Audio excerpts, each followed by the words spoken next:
Guys, मैं हूं नीलम राठौड़। आप मुझे देख रहे हैं कल्याण ई लर्निंग पर। अपना टॉपिक चल रहा था रेस्पिरेटरी सिस्टम। अपन ने लास्ट जो सेशन था उसमें बात करी थी लंग्स की।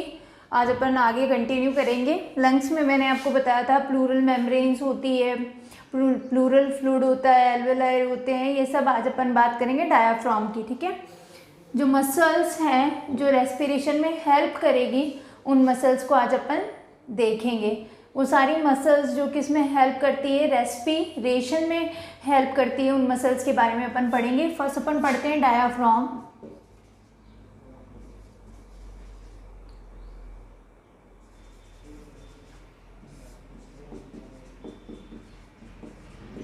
ठीक है, डायाफ्राम की अगर बात करोगे तो मस्क्यूलर स्ट्रक्चर होता है,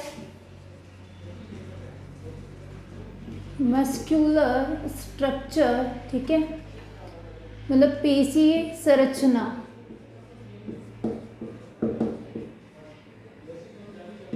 सबसे इम्पॉर्टेंट चीज़ ध्यान रखना, ये जो मेन कैरेक्टरिस्टिक है वो है मैमल्स का। डायाफ्राम जो है वो किन में प्रेजेंट रहता है, मैमल्स में प्रेजेंट रहता है। तो उनका क्या है, मेन कैरेक्टरिस्टिक है।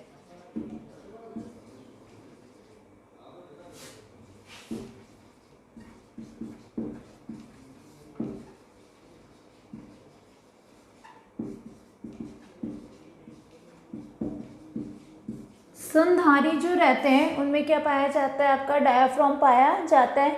ये उनका क्या होता है, मेन कैरेक्टरिस्टिक होता है। ठीक है, पेशीय संरचना है। इसमें जो पेशियां पाई जाती है उनको कहा जाता है phrenic muscles.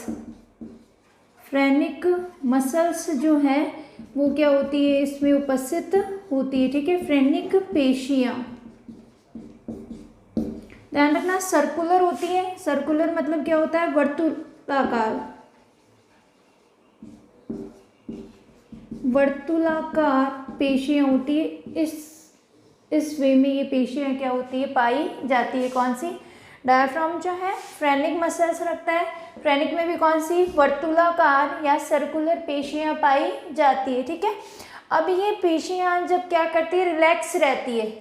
Relax means resting phase में ये जब रहती है, अगर ये रेस्टिंग फेज में प्रेजेंट है तो ये जो डायाफ्राम है वो डोम शेप्ड होता है, गुंबदाकार होता है। कब, जब ये मसल्स जो है, कौन सी मसल्स, फ्रेनिक मसल्स जो हैं वो किस फेज में, रेस्टिंग फेज, या आप बोल सकते हो रिलैक्स। इन दोनों कंडीशन में अगर कौन सी मसल्स है, फ्रेनिक मसल्स है, तो ये जो डायाफ्राम रहता है ये रहता है आपका डोम शेप्ड। मतलब कौन सा रहेगा, गुंबदाकार। ठीक है, गुंबदाकार जो बनाती है वो कौन बनाती है इसको, ये फ्रेनिक मसल्स ही बनाती है। ठीक है, इसी के कारण ये क्या रहता है, डोम शेप्ड रहता है। और इन केस ये जो मसल्स है इनमें क्या हो, कॉन्ट्रैक्शन। कॉन्ट्रैक्शन मतलब ये क्या हो जाए, संकुचित हो जाए। तो अगर आप देखोगे स्ट्रक्चर को, तो अगर आप इनको क्या कर रहे हो, संकुचित कर रहे हो, किनको, सर्कुलर मसल्स को, तो ये जो डोम शेप्ड स्ट्रक्चर है, मतलब इस तरीके का स्ट्रक्चर है, वो क्या हो जाता है, फ्लैट हो जाता है। मतलब आपका डायाफ्राम जो है वो क्या हो जाएगा, फ्लैट हो जाएगा। मतलब क्या हो जाता है, चपटा हो जाता है। किस स्थिति में, जब ये फ्रेनिक मसल्स जो है उनमें क्या होता है, कॉन्ट्रैक्शन, मतलब ये क्या होती है, संकुचित होती है। तो जो डायाफ्राम है वो क्या हो जाता है, आपका फ्लैट हो जाता है। और जब ये रिलैक्सिंग फेज में रहती है तो उस दौरान डायाफ्राम जो है उसकी जो स्ट्रक्चर की बात करेंगे वो क्या रहती है, आपकी डोम शेप्ड रहती है। किसका मेन कैरेक्टरिस्टिक है, मैमल्स का। मैमल्स में डायाफ्राम की प्रेजेंस ही उनका क्या होता है, मेन कैरेक्टरिस्टिक होता है। अब ये जो डायाफ्राम है वो किस में हेल्प करता है, इंस्पिरेशन में हेल्प करता है, एक्सपायरेशन में हेल्प करता है। ठीक है, और फोर्सफुल जो आपका एक्सपीरेशन होता है उसमें भी हेल्प करता है। कैसे करेगा वो अपन अभी आगे बात करेंगे। तो फर्स्ट मसल तो अपन ने देख ली, डायाफ्राम। ठीक है, क्या करता है, सबसे एक और इम्पॉर्टेंट चीज़ ध्यान रखना, ये क्या करता है, बॉडी कैविटी जो रहती है आपकी, बॉडी कैविटी या जिसको आप बोलते हो देह गुहा। ठीक है, इसको 2 पार्ट्स में डिवाइड जो करता है वो भी कौन करता है, आपका डायाफ्राम। किसको, देह गुहा जो होती है उसको 2 भागों में बांटता है। जो अपर पार्ट होता है वो तो होता है आपका थोरेसिक कैविटी या वक्षीय गुहा, थोरेसिक कैविटी, या इसी को कहा जाता है वक्षीय गुहा। ठीक है, और जो लोअर कैविटी होती है वो होती है आपकी अब्डोमिनल कैविटी। अब्डोमिनल कैविटी या इसी को कहा जाता है उदरीय गुहा। ध्यान रखिएगा, ठीक है। ये डायाफ्राम है, ये क्या कर रहा है, जो देह गुहा है उसको दो भागों में बांटता है। जो अपर पार्ट होता है वो तो होता है वक्षीय गुहा, और जो लोअर पार्ट होता है वो होता है आपका उदरीय गुहा। अगर आप थोरेसिक कैविटी की बात करोगे तो मेन ऑर्गन्स कौन कौन प्रेजेंट रहते हैं, उधर लंग्स प्रेजेंट रहता है आपके। इसके अलावा बात करोगे तो हार्ट जो है वो भी उधर प्रेजेंट रहते हैं। और अगर अपन एब्डोमिनल कैविटी की बात करेंगे तो लीवर, स्टमक, ये सब स्ट्रक्चर कहाँ आते हैं। अगर गॉनेड्स की बात करोगे तो ये सब कहाँ पाए जाते हैं, उधर गुहा में पाए जाते हैं। जबकि हार्ट और लंग्स जो है वो कहाँ पाए जाते हैं, वक्ष गुहा में पाए जाते हैं। और जो जितना भी आपका पेल्विक रीजन है, अगर आप बात करोगे किसकी, गॉनेड्स की या फिर स्टमक की, लीवर की, तो ये सब कहाँ प्रेजेंट होते हैं, उधर गुहा में प्रेजेंट होते हैं, ठीक है। अब नेक्स्ट अपन मसल देखेंगे, कौन सी आपकी, इंटरकोस्टल मसल्स। इंटरकोस्टल मसल्स की अपन बात करेंगे, अभी है क्या उसको अपन देखते हैं। तो पहले इसको नोट डाउन कर लीजिएगा। इंटरकोस्टल मसल्स बात करते हैं।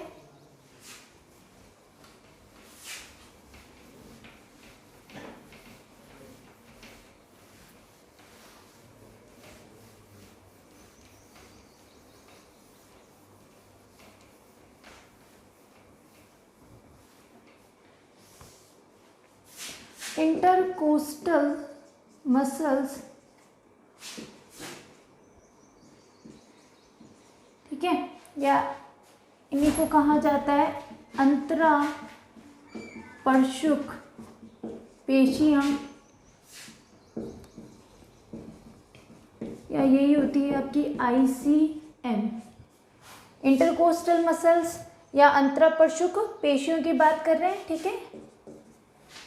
अब ये जो पेशियां होती क्या, ध्यान रखना, जो आपके शरीर में रिब्स होती है, रिब्स मीन्स पसलियां, दो पसलियों जो होती है उनके बीच की में जो पेशियां पाई जाती है उनको क्या कहा जाता है, इंटरकोस्टल मसल्स कहा जाता है। कहाँ प्रेजेंट होती है, दो पसलियों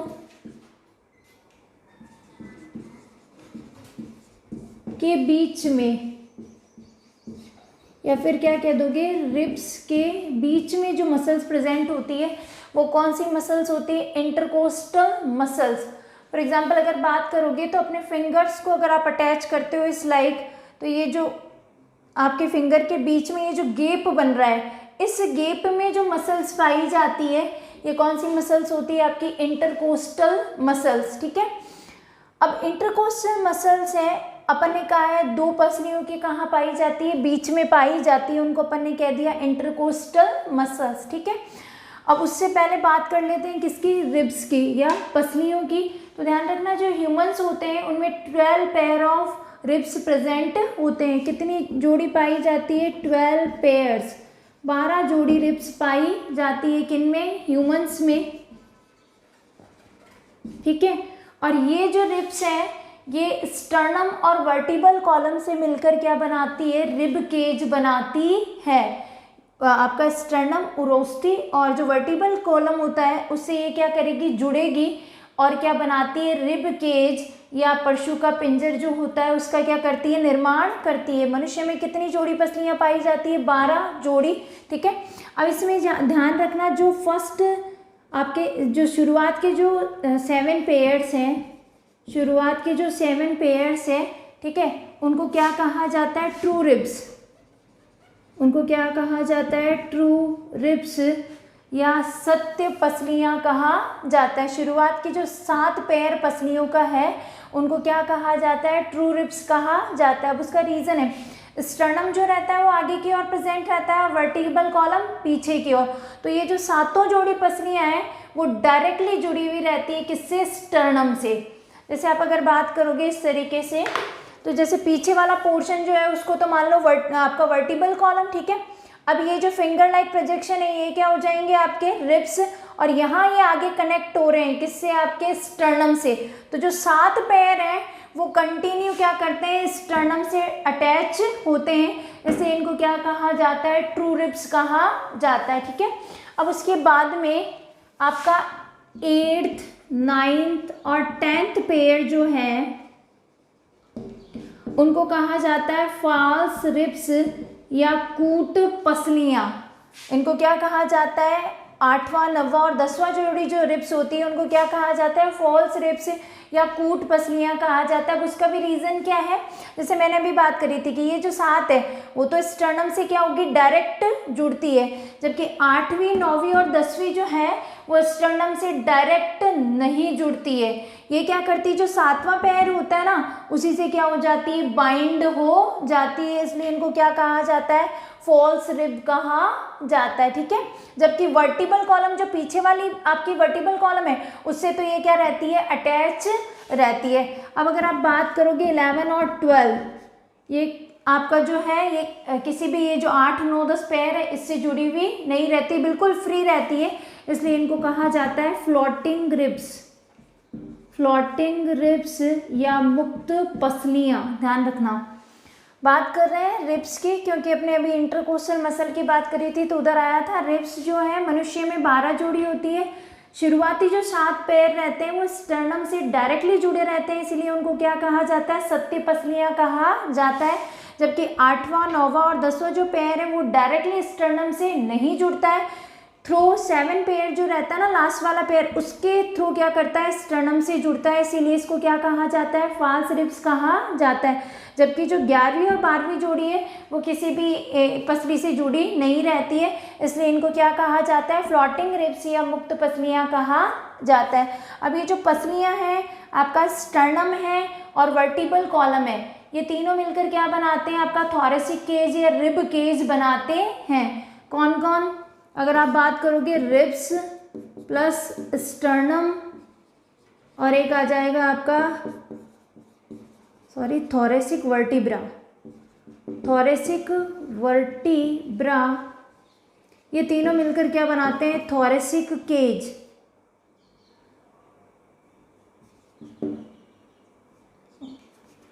थोरेसिक केज बनाते हैं जिसको पशु का पिंजर भी कहा जाता है। ठीक है, पशु का पिंजर है ना।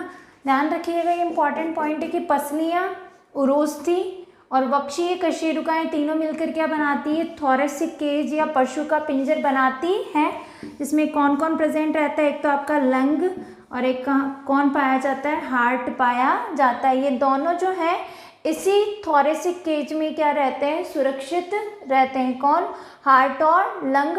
बना कौन कौन रही है आपकी, पसलियाँ, उरोस्थी और वक्षीय कशेरुका जो है तीनों मिलकर क्या बना रही है, थोरेसिक केज बना रही है, जिसमें लंग और हार्ट क्या रहते हैं, सेफ रहते हैं। ठीक है, तो ध्यान रखना, रिब्स जो है, रिब्स के बीच में जो पसलियाँ पाई जाती है उनको क्या कहा जाता है, इंटरकोस्टल मसल या अंतरापृष्ठ पेशियाँ, या इन शॉर्ट क्या कहते हो, आईसीएम बोलते हो। ठीक है, तो इसको एक बार नोट डाउन कर लेना। अब अपन बात करते हैं आईसीएम की आगे। आईसीएम जो है वो 2 प्रकार का होता है। ठीक है, ये इंटरकोस्टल मसल 2 प्रकार की होती है, एक तो होती है एक्सटर्नल आईसीएम या इन्हीं को कहा जाता है बाह्य अंतरापृष्ठ पेशियाँ,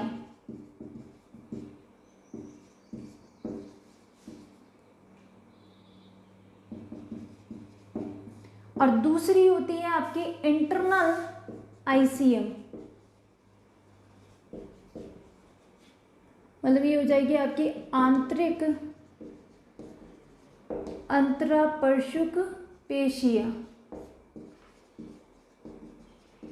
तो ध्यान रखना, जो पसलियाँ होती हैं उनके बीच जो पेशियाँ पाई जाती है, अंतरापृष्ठ पेशियाँ 2 प्रकार की होती है, एक तो होती है एक्सटर्नल आईसीएम और एक होता है इंटरनल आईसीएम। एक्सटर्नल मतलब बाह्य अंतरापृष्ठ पेशियाँ और इंटरनल मतलब आपका क्या हो जाएगा, आंतरिक अंतरापृष्ठ पेशियाँ। अगर आप इनकी बात करोगे एक्सटर्नल आईसीएम की, तो ये क्या होती है, जो ये अपनी पसलियाँ होती है इनमें बाहर की ओर मतलब लंग्स की साइड में क्या होती है, प्रेजेंट होती है। ठीक है, तो वो तो क्या होती है आपकी बाह्य अंतरापृष्ठ पेशियाँ। और आंतरिक अंतरापृष्ठ पेशियाँ जो है वो कहाँ पाई जाती है, जो आपकी कशेरुकाएं निकली रहती है वर्टिबल कॉलम से, उसके चारों ओर जो पेशियाँ पाई जाती है वो क्या है, आपकी आंतरिक अंतरापृष्ठ पेशियाँ। ठीक है, और इसके अलावा बात करोगे तो इनकी जो स्टार्टिंग है वो जो आपकी ऊपर वाली पसली रहती है या प्रथम पसली जो रहती है ऊपर वाली पृष्ठभ में पाई जाती है पसलियाँ, उनसे तो इनकी उत्पत्ति होती है, जबकि इनका जो अंत है वो कहाँ होता है, निचली पसली के अधर भाग में। ऊपरी जो पसली है उसके पृष्ठ से तो ये क्या होगी, स्टार्ट होगी, और एंडिंग जो है वो कहाँ होता है आपका, निचली पसली के अधर भाग में। जबकि इसमें जस्ट रिवर्स कर दो, इसका क्या होता है कि जो निचली पसली है उसके पृष्ठ से तो ये बनती है और ऊपरी जो पसली होती है उसके अधर में क्या होती है, समाप्त होती है। ठीक है, तो अपने एक तो बड़ा डायाफ्राम, एक अपनी चल रही है इंटरकोस्टल मसल।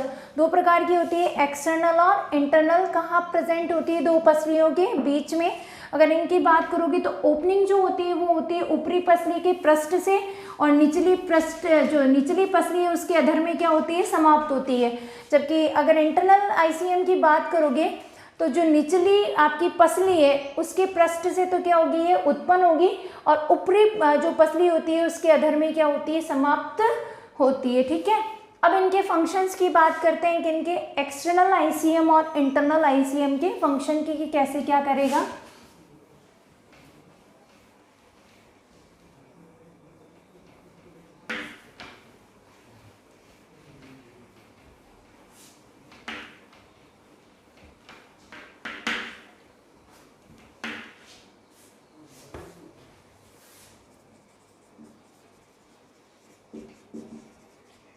एक्सटर्नल आईसीएम की अगर बात करोगे तो इंस्पिरेशन में हेल्प करता है। किसमें, इंस्पिरेशन। इंस्पिरेशन मतलब होता है अंतःश्वसन। अंतःश्वसन क्या है, आपने क्या करा, बाहर से O2 को ग्रहण किया, तो ये जो प्रोसेस होती है वो क्या कहलाती है, अंतःश्वसन, या इसी को कहा जाता है इंस्पिरेशन या इंस्पायरेशन। ठीक है, कि आपने क्या करा, वातावरण की जो O2 है उसको आपने क्या करा है, अंदर ग्रहण किया है। तो इसमें ये क्या करती है, एक्सटर्नल इंटरकोस्टल जो मसल है इनमें क्या होता है, संकुंचन या कॉन्ट्रैक्शन होता है। इनमें क्या होता है, संकुंचन या कॉन्ट्रैक्शन होता है। ठीक है, तो ये फिर आगे जो प्रोसेस है वो कंप्लीट होगा, कैसे होगा अपन आगे बात करेंगे। और अगर आप किसकी बात कर रहे हो, इंटरकोस्टल मसल की बात करोगे तो इनमें कब संकुंचन होगा, नॉर्मल जो अगर एक्सपायरेशन या उच्च श्वसन की बात करते हो तो ये कोई ज़्यादा यूज नहीं आती है, लेकिन अगर आप फोर्सफुल एक्सपीरेशन की बात करते हो, बलपूर्वक उच्च श्वसन, फोर्सफुल एक्सपीरेशन मतलब बलपूर्वक उच्च श्वसन, जब आप ज़्यादा एक्सरसाइज कर रहे हो, वर्कआउट कर रहे हो, या ज़्यादा जिसमें मेहनत का काम कर रहे हो, तो उस दौरान जो आप बलपूर्वक उच्च श्वसन करते हो, उच्च श्वसन मतलब सांस को बाहर छोड़ने की क्रिया, आप जो सांस को बाहर छोड़ रहे हो तो उस दौरान इन मसल्स में क्या होता है, आपका संकुंचन होता है। ठीक है, और उसके बाद वो जो रेस्पिरेशन है वो क्या होता है, कंप्लीट होता है। अपन आगे देखेंगे। अब अपन थर्ड देखेंगे कौन सी मसल्स अपने काम में आती है, कैसे, वो है आपकी, ये फर्स्ट हो गया डायफ्राम, सेकंड हो गया इंटरकोस्टल मसल्स, और थर्ड आएगी आपकी कौन सी, अब्डोमिनल मसल्स।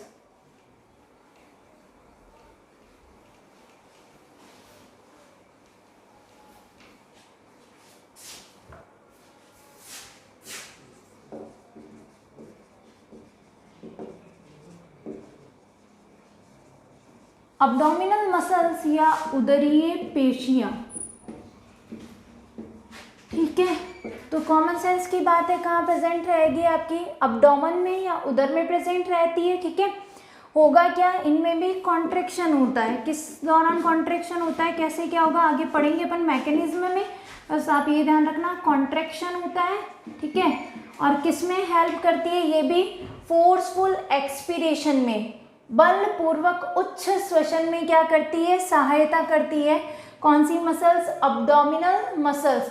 जब आप बलपूर्वक क्या करते हो, सांस छोड़ते हो, तो उस दौरान इनमें क्या होता है, संकुंचन होता है। क्लियर है, तो अब अपन आगे का टॉपिक करते हैं अपना, ये हो गई अपनी मसल्स कि कैसे क्या काम आएगी। ठीक है,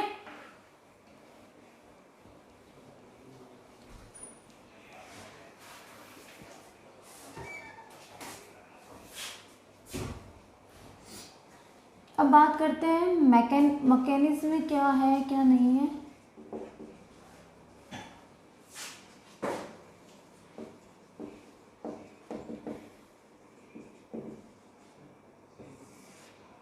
मैकेनिज्म ऑफ रेस्पिरेशन है ना, कि रेस्पिरेशन जो है वो किस तरीके से पूरा होता है, या रेस्पिरेशन या श्वसन की क्या क्रिया विधि।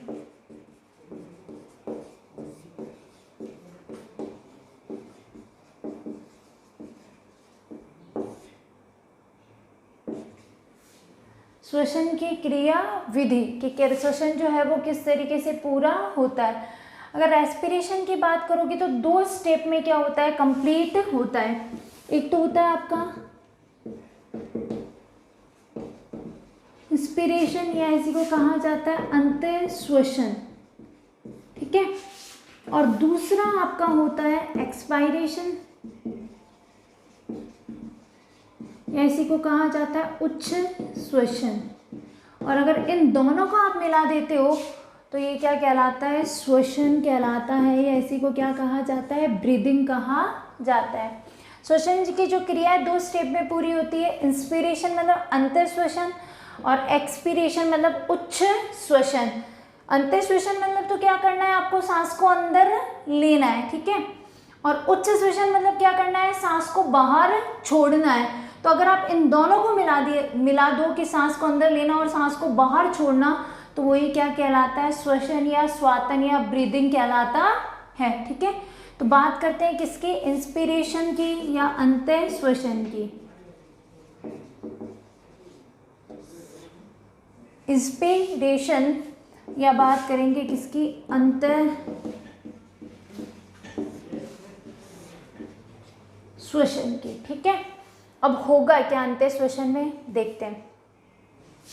अगर आप इंस्पिरेशन की बात करते हो या अंत्य श्वसन की, मतलब आप क्या कर रहे हो, O2 को ग्रहण करना। आपको क्या करना है, O2 को ग्रहण करना है, या सांस को अंदर खींचना, वो क्या कहलाता है, अंत्य श्वसन कहलाता है। अब ये अंत्य श्वसन होगा कैसे, इसके लिए क्या रिक्वायर्ड कंडीशन होती है, तो ध्यान रखना, जब बाहर का वायुमंडलीय दाब शरीर के वायुमंडलीय दाब से क्या हो, ज्यादा हो, बाहर का वायुमंडलीय दाब शरीर के दाब से क्या हो, ज्यादा हो, तब क्या होता है, इंस्पिरेशन की क्रिया संपन्न होती है। तो क्या लिखोगे, जो शरीर का दाब है कम होगा, किसके कंपैरिजन में, वायुमंडलीय दाब। अगर एटमॉस्फेरिक प्रेशर जो है वो तो क्या है, ज़्यादा है, और शरीर का दाब क्या है, कम, तो आपको पता है जो श्वसन की क्रिया होती है, अभी मैं वापस आपको बताऊंगी पूरा कैसे क्या होता है। श्वसन जो है वो डिफ्यूजन के थ्रू होता है, विसरण की क्रिया के द्वारा। और विसरण होता क्या है, किसी भी सब्सटेंस का हाई कंसंट्रेशन से लो कंसंट्रेशन की ओर जाना। कोई भी पदार्थ है वो अपनी उच्च सांद्रता से निम्न सांद्रता की ओर अगर जा रहा है तो वो क्या कहलाता है, विसरण या डिफ्यूजन कहलाता है। अब यहाँ क्या हुआ है, दाब प्रवणता मान सकते हो आप, जैसे आपको पता है वायुमंडलीय दाब कितना होता है, 760 mmHg, यही होता है 760 mmHg, ऐसी को कहा जाता है 1 एटमॉस्फेरिक 1 ATM, यही है। अगर ये तो है आपका वायुमंडलीय दाब, ठीक है, और शरीर का दाब आप कितना मान लो शरीर का दाब जो है वो आपका है 720 mmHg, ये आपका क्या है, शरीर का दाब है, ठीक है। तो बाहर का दाब तो 760 है और अंदर का दाब क्या है, 720 है, मान लेते हैं, भी ऐसे नहीं होता है पर मान लो आप, ठीक है। तो अब ये जो अंतर आ रहा है वो कितना आ रहा है, 40 mmHg, इसका अंतर आ रहा है। तो अब ये अंतर क्या है, दाब प्रवणता हो गया ना, कि दो दाबों का अंतर क्या उत्पन्न कर रहा है, दाब प्रवणता उत्पन्न कर रहा है। और इसी दाब प्रवणता के कारण क्या होता है, अंतर श्वसन की क्रिया होती है, या जो O2 है वो क्या ली जाती है, अंदर की ओर ली जाती है। अब कैसे ये दाब प्रवणता उत्पन्न होती है, अपन बाहर का वायुमंडलीय दाब तो आपको पता है, जो आप सी लेवल पर या समुद्र के स्तर पर देखते हो 760 mmHg होता है, ठीक है। बॉडी का 720 अपन ने मान लिया है। अब वो कैसे कम होगा, कब आप सांस अंदर लोगे, कब आप सांस बाहर छोड़ोगे। तो ये क्रिया अपन जो पढ़ रहे हैं पहले होगी किसके थ्रू, वो ध्यान रखना, विसरण के द्वारा। गैसें जो होती है वो विसरित होने की प्रवृत्ति रखती है। आपको पता है गैसों का मेन गुण होता है विसरण, उच्च सांद्रता से निम्न सांद्रता की ओर प्रवाहित होना। ठीक है, तो अब अंतःश्वसन में होगा यही कि बाहर का दाब तो क्या रहेगा ज्यादा, और अंदर का शरीर का जो दाब है वो क्या रहता है, कम रहता है। और O2 क्या करी जाती है, अंदर ग्रहण की जाती है दाब प्रवणता के विरुद्ध। ठीक है, तो अब अपन देखते हैं कि कैसे क्या होगा।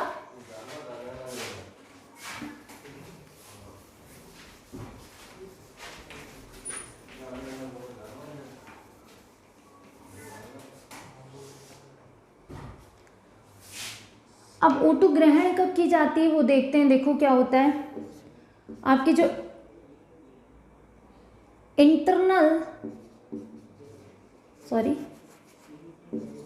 एक्सटर्नल आईसीएम डायाफ्राम, ये जो दोनों जो है क्या होता है, सबसे पहले जो एक्सटर्नल इंटरकोस्टल मसल है, बाह्य अंतरापरशु पेशियां और डायाफ्राम है। ठीक है, पहले इनमें क्या होता है, ये जो अंतरापरशु पेशी है ना बाह्य, ये क्या होती है, संकुचित होती है। कौन, आपकी बाह्य अंतरापरशु पेशियों में क्या हुआ, संकुंचन हुआ। ठीक है, अब जैसे इनमें संकुंचन होता है, मैंने कहा था कि इनके बीच पाई जाती है पसलियों के बीच, कहाँ की ओर पाई जाती है, बाहर की ओर पाई जाती है। ठीक है, तो अब जैसे इनमें संकुंचन होता है ना, जो आपकी पसलियां हैं रिब्स, वो क्या होती है, बाहर की ओर उठ जाती है, बाहर की ओर क्या हो गई, उठ गई। कैसे कि जैसे इन मसल्स में क्या हुआ, संकुंचन हुआ बाह्य अंतरापरशु पेशियों में, पसलियां क्या हुई, बाहर की ओर उठ गई। जैसे ही पसलियां बाहर की ओर उठती है, ये जो डायाफ्राम है, अपन ने बात करी थी थोरेसिक केज में क्या है, आपके लंग्स हैं, उनके जस्ट नीचे क्या पाया जाता है, डायाफ्राम। तो पसलियां ऊपर उठी तो ये जो डोम शेप्ड आपका डायाफ्राम था, इस शेप का यही था स्ट्रक्चर, ऐसे करके ऐसे।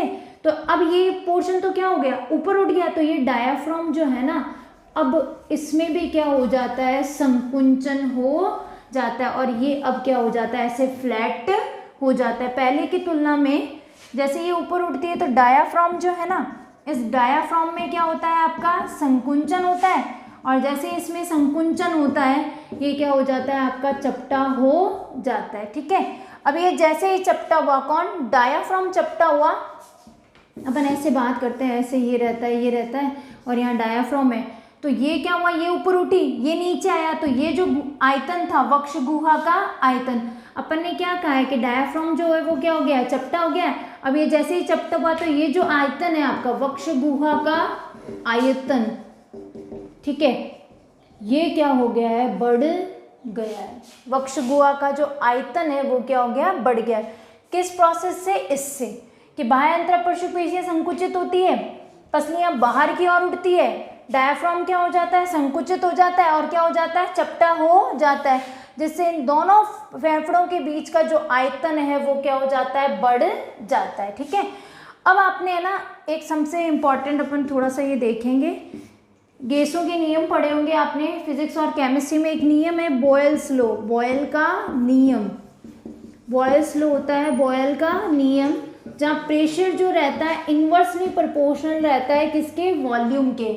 बॉयल्स लॉ में बताया क्या गया है, जो प्रेशर है वो इन्वर्सली प्रोपोर्शनल है किसके, वॉल्यूम के। दाब जो है वो आयतन के क्या होता है, आपके व्युत्त क्रमानुपाती होता है। मीन्स अगर ये बढ़ेगा, आयतन बढ़ेगा तो क्या होगा, प्रेशर घटेगा, ये और ज़्यादा बढ़ेगा तो ये क्या हो जाएगा, और ज़्यादा घट जाएगा।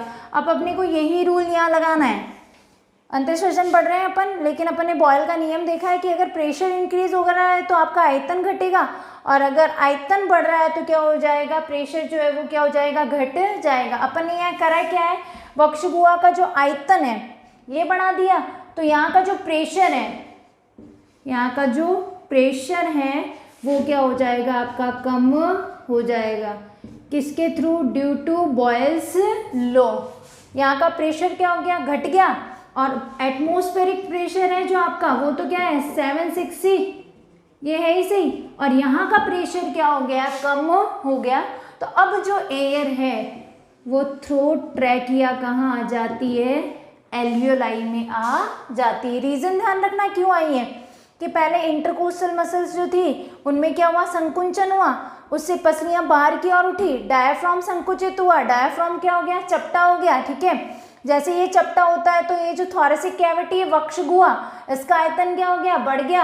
अब आयतन जब बढ़ता है तो प्रेशर क्या हो जाता है, घट जाता है। ये इंट्राप्लूरल जो प्रेशर है वो क्या हो गया, कम हो गया। जैसे ये कम होगा तो बाहर की जो आपका एटमॉस्फेरिक प्रेशर है वो इसकी तुलना में क्या रहता है, ज्यादा रहता है। तो विसरण की क्रिया क्या होती है, उच्च सांद्रता से निम्न सांद्रता की ओर परिवहन।